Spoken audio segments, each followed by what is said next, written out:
In the county courtroom, I was seated at the defense table alongside my lawyer. I looked up just as the jury was about to be called in. My lawyer warned me that if I was convicted of the crime, I could face several years in prison. I did it because I had no choice. Yes, I got a little rosed away. But what would you have done in my position? I guess I should start from the beginning to explain. I should provide some background. So, do you know why I am sitting here today? My wife Rose and I got married later in life. She was 32 while I was 34. Rose was always a blonde beauty, and I fell for her the first time I met her. After a few difficult months, we began to date. I took it seriously and married the following year.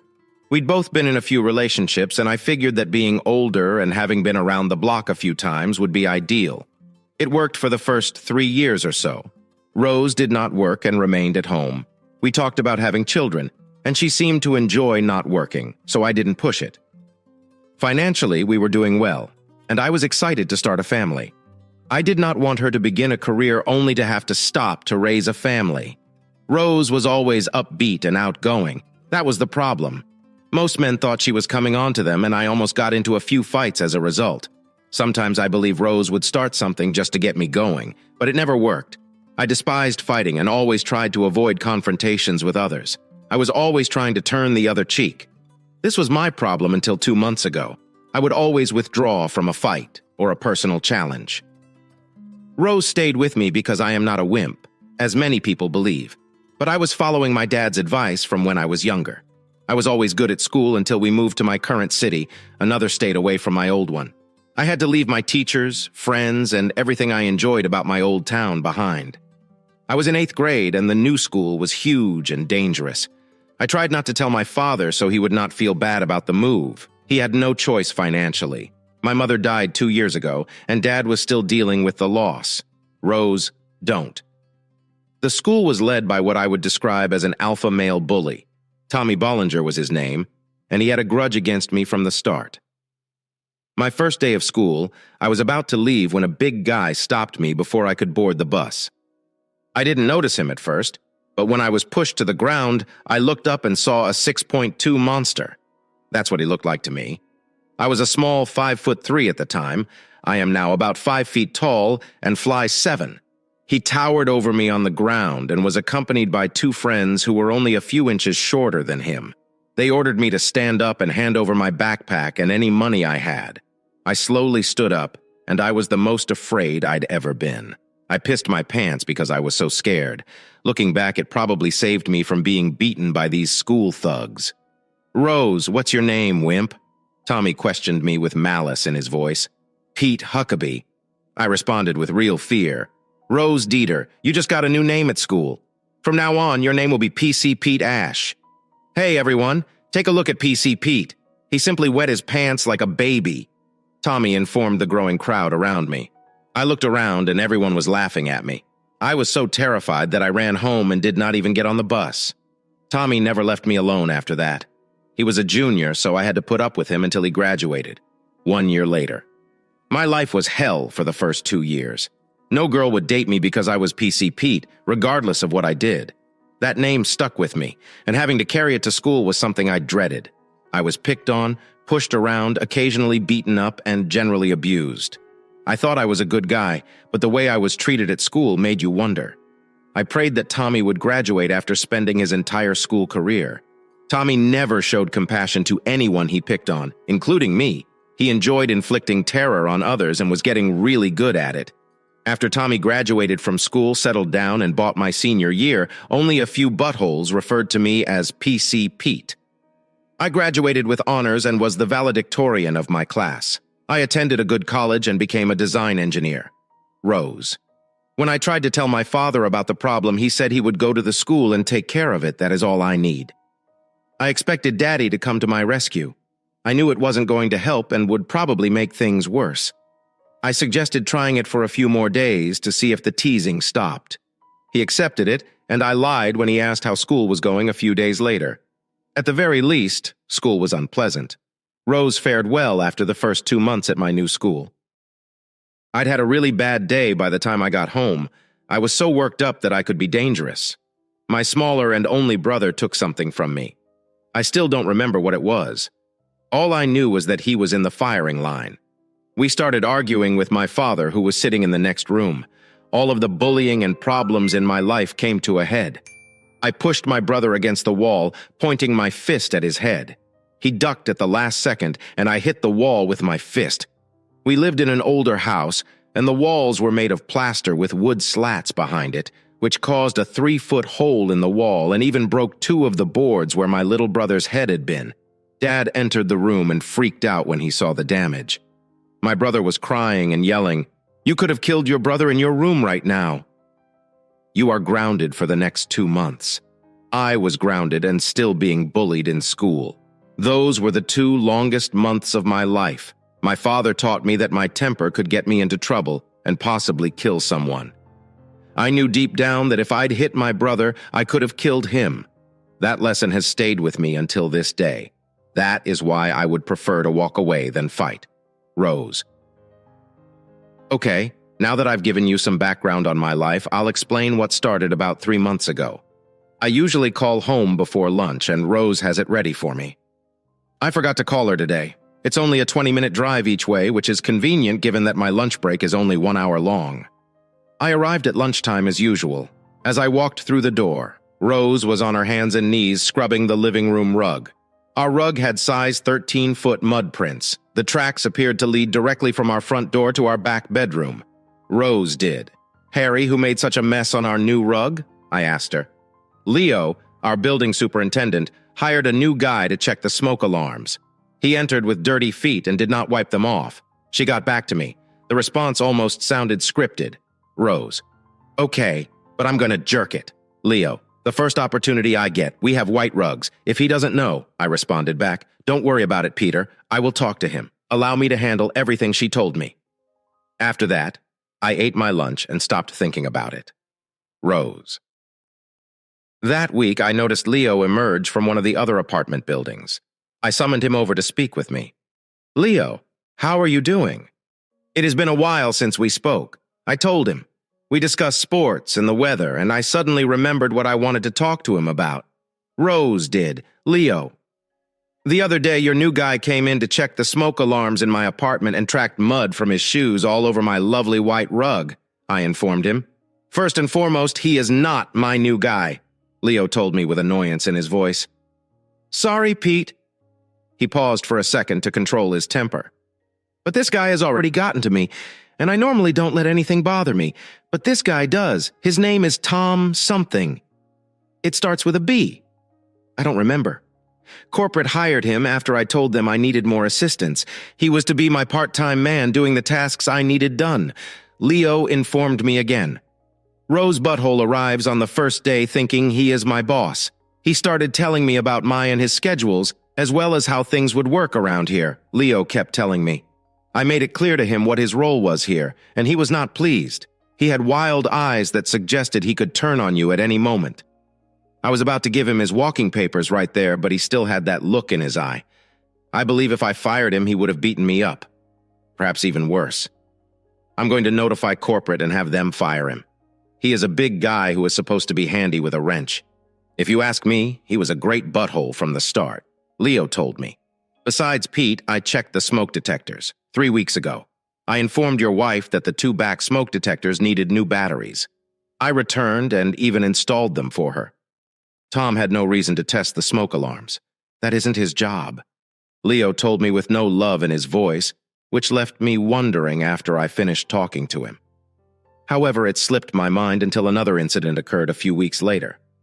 I was about to grab another pair of sneakers from my closet when I remembered I had left them under the bed, as I looked under my wife's side of the bed for them. I noticed a pair of muddy shoe prints in size 13, similar to the ones I saw my wife cleaning up a few weeks ago. They could only have been made if the person who wore them removed them and placed them under my bed. My wife would do that with my shoes out of habit. These appeared to be the only tracks she did not clean up, rosed on the same day. I took some socks from my drawer and realized they weren't mine. My feet were never that large. Size 13, and they were a color I never purchased. I even tried them on, and it was funny. At least it was until I seriously considered the implications. Now, how did someone else's socks end up in my sock drawer? I became increasingly concerned as I reflected on the situation. Then my neighbor, Mrs. Adams, who lives directly across the hall from my apartment, asked me one morning, "Is your apartment fixed yet?" "Rose, I have no idea what you're talking about, Sally. I had no idea anything was broken in my apartment." I responded with a questioning look. "It's just that the new big fix-it guy was constantly repairing things in your apartment. You should ask your wife." She ended with a strange look at me. Her expression revealed more than I wanted to know. Sally was a busybody, but she was always aware of what was happening in the building. This could have been her way of telling me to be careful. Rose had been questioning my wife's faithfulness for several months. Nothing concrete, little things here. And it said she was cheating on me. If I answered the phone, the call would end. I thought I smelled cologne on her clothes. I asked her directly. One day she told me I was her only love. She didn't appear nervous or anything. I accepted her response and tried not to think about it anymore. I should have pressed the issue further, but I did not. I completely trusted her. When Rose reads this story, she thinks to herself, "Boy, he sure is a dumb." But in my defense, I loved and trusted Rose. Yes, I was love blind. I also believe that deep down I didn't want the confrontation with my wife yet. That is how things were until the day my life changed forever. I was feeling sick at work, so I left early even before lunch. I walked into my apartment and immediately knew something was wrong. We live in a one-story apartment. Our bedroom is in the back, so you can't hear if someone knocks on the front door or walks in. Rose. Day. As I began to walk back to the bedroom, I heard voices. Rose was moaning loudly, and another male voice mentioned how nice her privates felt. I knew it was bad, but I wasn't sure how bad it was. I lost all love for my wife at that point. The heat didn't start until I realized who she was with. "Rose, I can't believe your husband doesn't realize what a fool you are. If you were my wife, I'd lock you up whenever I left. A private like yours is one of a million. Besides, you give the best head I've ever had. You could suck a pool ball with a straw."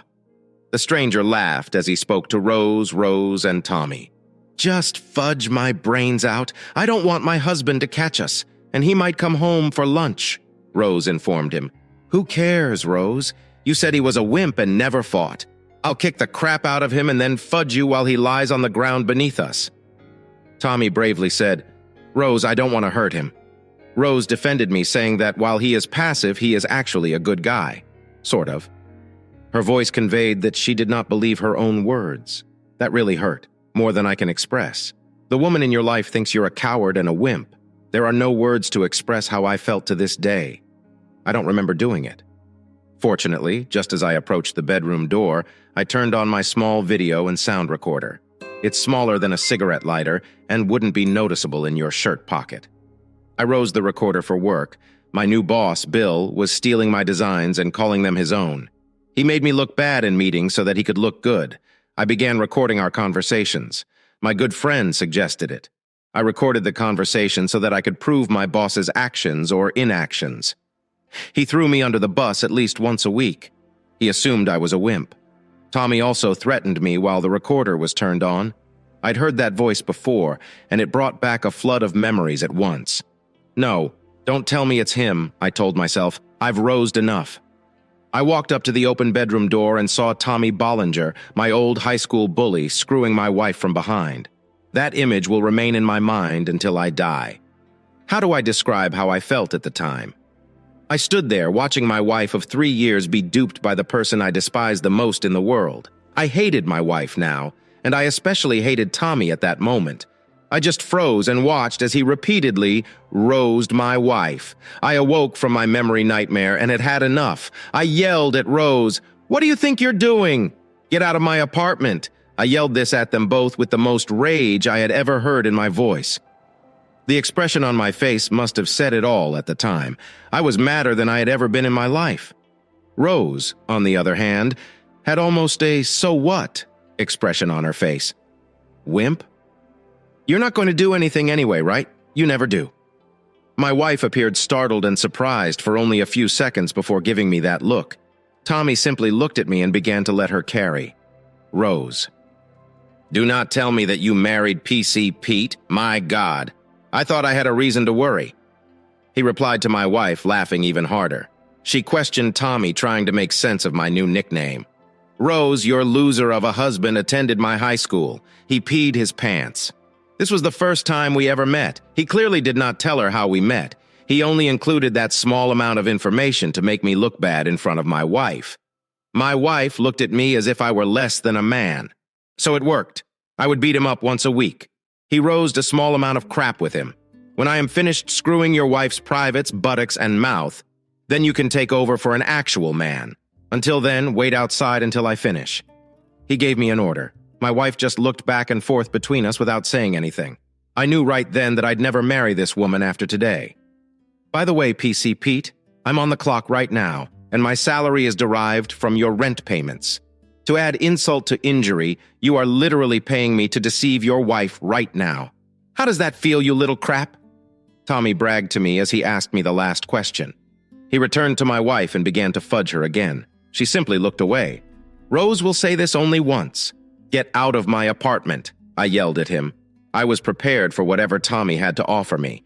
I was enraged at that moment. I was almost shaking from rage. Well, PC Pete has a set of balls, he remarked sarcastically. I will take care of that. I gave you a chance to leave, wimp. Now I'm going to give you a beating like you never received in high school. Tommy told me this as he pulled his privates out of my wife, got off the bed, and approached me in the doorway. It's funny, but sometimes you see an old friend from school and you still believe they're the same person you went to school with. Tommy made a mistake after high school. One of my college teachers encouraged me to take martial arts classes to boost my self-esteem. I developed an interest in it and began to train in judo, kickboxing, and various forms of karate. I'd work out at the kickboxing club twice a week and go to the gym at least once. I have followed that routine every week for the past 6 years. Rose never went with me, so she assumed I used the stair stepper or something at the gym. However, I would spare at least twice a week. Initially, my teachers struggled to persuade me to spare with someone. I could still see my brother's terrified expression when I attempted to punch him all those years ago. They told me it was like learning to read, but never picking up a book. An excellent analogy, I thought. Finally, I started sparring and got quite good at it. I would pull my punches and never intended to hurt anyone. They claimed that my strength was in my speed. I could throw a mean punch if I wanted to, but the past came back to haunt me all at once. I considered running away for a split second. The little boy terrorized by the big bully remained somewhere in me, but something more powerful was emerging. All of my anger and rage had been stored inside of me for years. Suddenly burst out, my bear. Tommy attacked me with a powerful punch. He moved very slowly for his size. I moved to the right 6, and he completely missed me. That's when I went after him. I pushed up on his elbow as I struck the top of his wrist and hand. This action caused his elbow to snap with an unpleasant crack. I didn't care, I was just getting started. After crying out in pain, he attempted to lunge at me with his remaining good arm and body. I just stepped aside and directed his entire weight into the doorframe. I was standing next to his head and hit it with another crunch. While my wife was screaming from the bed, she was still hiding under the covers, only her head peeking out. I ignored her and went about my business. Tommy got up again. I was impressed, but he was not bright enough to stay down like he should have. I moved to the center of the room, where I had a clear fighting space. If Tommy had been standing, I doubt I could have reached him with my foot, but he was slightly bent over, so I spun around and hit him with the hardest roundhouse kick I've ever done. My wingtip shoes pushed several teeth from his mouth, and blood also came out. He screamed, and I used the split-second delay to launch my knee into his chest, where he was bent over, holding his mouth with his only good arm. I could feel several of his ribs crack, and I'd had enough of this nonsense. I swiped his legs with mine, and he fell down immediately. I recall my instructor telling me that if you take an enemy down, keep him down. I jumped on his 2 ankles with all of my weight and felt at least 1 crank. I delivered several well-placed kicks to his nuts, and I could feel them squished as my fancy dress shoes did their job. He was still naked and moaning when I kicked him in the head. The room fell silent, except for Tommy's low, quiet moan. I couldn't resist the urge to give him a matching set, so I broke his other arm in 2 spots. I also jumped on his kneecaps to make myself feel better. It greatly improved my attitude toward Tommy. Now that's adding insult to injury. I told him this as I kicked him in the side of the head again, causing him to pass out. What I did may appear cruel, but I never remember Tommy giving anyone a break or simply leaving an unfortunate student alone. He was a complete butthole, and I felt no mercy for him. He was an enemy of the worst kind, and I treated him accordingly. Carrie was looking at me with fear and wonder. I hadn't raised a finger in front of her in the entire time she'd known me, not even when other men attempted to pick her up. Sometimes I believe she did it on purpose to see what I would do. She actually thought I was a wimp. I could tell by the look on her face that she didn't think about it anymore. She just saw me kick the crap out of a guy who had over 800 lies about me every time you flirted with other guys in front of me. I understood what you were doing. One time at the downtown bar, I didn't think you wanted me to take you away from one of those apes. So if you've ever wondered if that other guy was bigger or stronger than me, he probably is.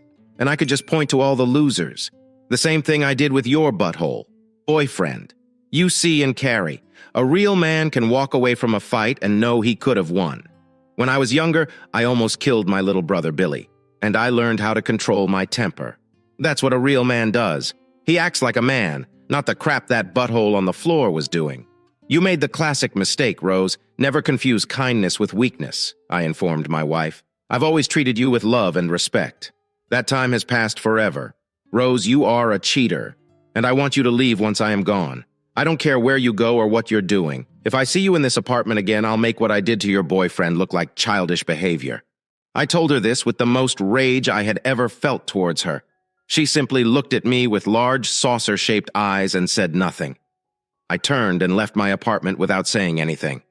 I wouldn't touch her again. Tommy Bellinger had put his privates in her. Never ever. I returned to work for some strange reason. That felt more like home than my own apartment. About a half hour later, the cops arrived and took me downtown. Word spread quickly that I kicked a big guy's buttocks and sent him to the emergency room. I didn't get a scratch or a good workout from the fight I gave Tommy. I told my boss, Bill, as the cops led me away in handcuffs, "You're up next, you backstabbing piece of crap. I'll be back." I told him this with the same rage I felt toward Rose. He appeared terrified after hearing the rumors about the big guy.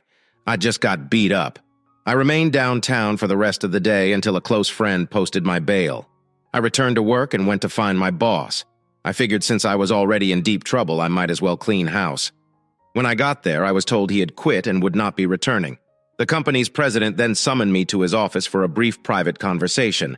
"Peter, I admire your work, but you cannot go around beating up people and threatening my employees," he informed me. I explained what happened in my apartment and what my boss was up to. I even told him I had video proof that he was stealing my designs and ideas. He said nothing but smiled. "Peter, I always knew you had a strong personality beneath that mask. Bill, your boss was in butthole, and it was only a matter of time before he left. You actually did me a favor. By the way, you are the only one I know who creates 3 completely different designs for budget-conscious clients, complete with material and labor estimates. When Bill presented your ideas as his own, I knew he was a liar, taking credit for another's work. Yours." He said this with an even bigger smile. "Here's the name of my lawyer. He's very good, so he should help you with both your assault case and your divorce. When this is all over and you are not in jail, you will have a job waiting for you. Until then, you must stay away from here until everything is resolved." "Peter, did you really kick these big guys? But who was sleeping with your wife?" he asked me with a bigger smile. "Mike?" "Yeah, but it only took about 2 minutes. It was not much of a workout," I told him, laughing. "Okay, Peter, good luck, and keep me updated." He finally said something to me before I shook his hand and left. I returned to my apartment, and it was empty. Carrie had taken all of her clothes and necessities. I didn't care what she took. Then, in an excited, panicked moment, I dashed to the bedroom and looked around. Sure enough, there it was by the side of the dresser, still recording with my small pocket recorder. Well, that brings me back to my current situation. Sitting in a courtroom, waiting for 12 strangers to tell me where I'll be eating lunch for the next 6 to 10 years, I'd take whatever came my way and didn't expect to be acquitted. I really messed Tommy up. I was charged with several legal-sounding terms. That essentially meant you kicked him, but they read a long list of Tommy's injuries. It was not enjoyable at all. If I started at the top and worked my way down, I'd find a large cut on his head. Punctured eardrum, concussion, broken jaw, missing teeth both north and south, broken shoulder, 2 broken arms, 1 broken wrist, 7 broken ribs, 1 missing testicle, 2 shattered kneecaps, 1 broken leg, 1 broken ankle, 1 sprained ankle, and 4 broken toes. Every time he was brought into court, he was in a wheelchair, completely bandaged. I should have felt pity, but I couldn't find it. This man didn't deserve any. I'd laugh to myself and call him my new nickname. I gave him Toothless Tommy. I tried to be serious and calm in court. The jury still had a difficult time seeing me. A 5/7 design architect weighing 185 elbows is severely beating up this massive 6'3" big guy. I looked up and saw the jury enter and sit down. The foreman remained standing. The bailiff summoned everyone to order, and the judge inquired whether the jury had reached a verdict. "Yes, we do, Your Honor." The head jury foreman informed the court and the judge that we found the defendant not guilty of all charges. He addressed the room as it erupted in noise and commotion. He looked at me and winked. I had to do a double take to process what I'd just witnessed.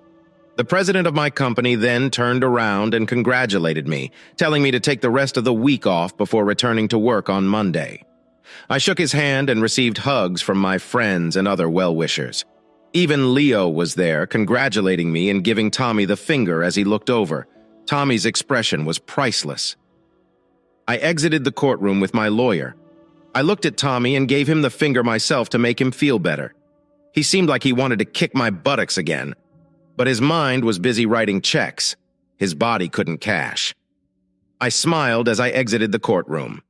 A free man. As I was leaving the hallway, I noticed the jury's head foreman standing behind me. He motioned for me to approach and talk to him. "Hello, Mr. Huckerby. My name is Harry Peterson. I'm glad you got off on all charges. Like everyone on the jury, believed you were acting in self-defense. On a personal level, you had nothing to worry about. That is why I took the job as foreman. I wanted to make sure you were free. The video recording of the event provided the proof we both required."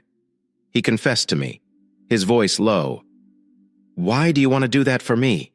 I asked him this as he smiled at me and extended his hand to shake my mite. "Mr. Huckerby, I was a year ahead of you when you attended my high school. Tommy picked on me until my mother transferred me to another school. He made my life miserable for the entire time I was there. That stupid crap had bullied a lot of people. He didn't remember me at all. I witnessed what he used to do to you, too. He eventually got what he deserved, however. Peter, best of luck in the future. Remember, not all assholes win. Just ask Tommy." He said this as he walked away from me with a big smile on his face. My wife came up to me just after that and wanted to know if we could talk. I told her no and said she should move on with her life because I was going to also. "I do love you, Rose, but I can never love you again." It hurts too bad to say in words. With that, I turned away and left her standing there in the hallway. The recording I made showed Tommy making fun of me and not leaving the apartment when I asked him to. My wife said nothing. So the jury took that to mean she agreed with me. Tommy was asked to leave a second time. Again, no response from Rose.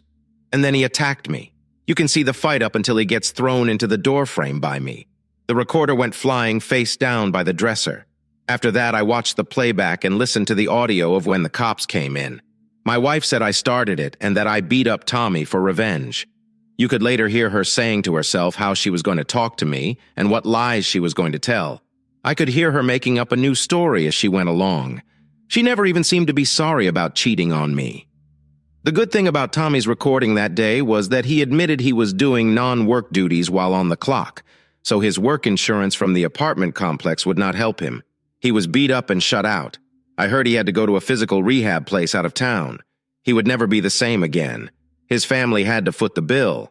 Also, well, I was in for some surprises when I got back to work on that. Following Monday, my office was cleaned out and my stuff was moved to my old boss, Bill's office. I now had Bill's old job and was my own boss now. That was sweeter than sweet. Also, around the office, the women started to take notice of me, and at least 4 came up to me my first week as boss and asked me out on a date. They asked me out. Can you believe it? I found out later that the president was telling people I was a retired special forces guy who was a spy for the government, part-time between designs. The women in my office all eat it up, and I am now looked at with some kind of mystery and intrigue. Imagine that. Rose and I are now divorced, and I have been seeing some women at work and I few outside. I miss her, but just the thought of Tommy's privates in her is enough to never want to see her again. I appreciate each and every one of you listening to the story today. If you liked what you heard, don't hesitate to like and subscribe if you haven't done so already. Additionally, leave a comment below reflecting on what transpired.